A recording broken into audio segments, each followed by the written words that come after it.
Et nous poursuivons notre série Prendre l'air que nous vous proposons durant les vacances. Aujourd'hui, balade en trottinette électrique dans la forêt landaise, la plus vaste d'Europe.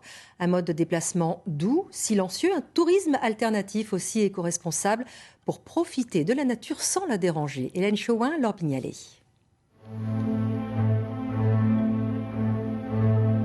En bordure d'océan, dans une forêt à perte de vue, il voyage comme hors du temps, sur un engin aussi stable que silencieux.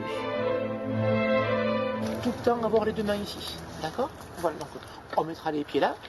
Freinage, donc avec les deux freins, et je mettrai soit un doigt ou alors deux doigts. Je me lance et hop, on y va tranquillote. Batterie dans le sac à dos, il leur a fallu moins d'un quart d'heure pour maîtriser la trottinette électrique. On est debout, j'aime bien, je sais pas, ça change quoi, c'est différent, de nouvelles sensations. Moi, je trouve ça plus stable même que le vélo, c'est plus amusant. C'est plus amusant, la position est mieux et on prend plus de plaisir sur une trottinette que sur un vélo.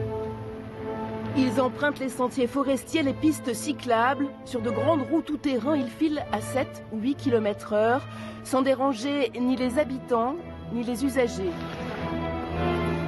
2 heures de balade pour une immersion dans le plus vaste massif d'Europe, entièrement planté par l'homme. Ici, à l'époque, c'était que des marécages, uniquement. Et en fait, c'est la loi impériale du 19 juin 1857, voilà, qui a donc donné en fait l'obligation à l'ensemble des communes des Landes, pour assainir les sols, effectivement, de planter du pain maritime. D'après vous, combien mesure ce pain? À peu près 17 mètres. 17 mètres, 14. J'allais dire 40. 40 Mélissa et il 15. Alors il faut savoir qu'un pain adulte, on va être à peu près entre 25 et 35 mètres. Évaluer la hauteur du pain, comparer son écorce à celle du chêne-liège. On va vraiment sentir le bouchon du vin. Écouter ses sensations. Petit, ramener à l'essentiel. Le principal, je dirais, après des mois et des mois enfermés chez nous, finalement, retrouver la liberté et puis se ressourcer. C'est des moments vraiment uniques et particuliers qu'on passe en famille ou en amis, c'est super en fait. On est hors du temps. Plus silencieux qu'à vélo, plus rapide qu'à pied, il découvre une variété de paysages entre forêt, lacs et océan.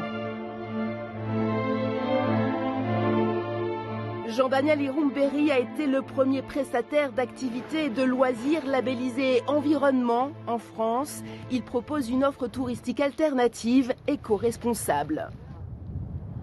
Ce côté nature, ce côté électrique, ce côté silence, ce côté respect du territoire, ce côté de petits groupes, ce côté aussi d'être accompagné par un guide, c'est là où tout change. Je peux dire que le lac est beau, je peux dire que la forêt est belle, oui, mais c'est tellement plus que ça. Pour vous, c'est quoi votre bilan de la journée? Super sorti en tout cas. Génial. On se sent comment maintenant? On se sent frais là.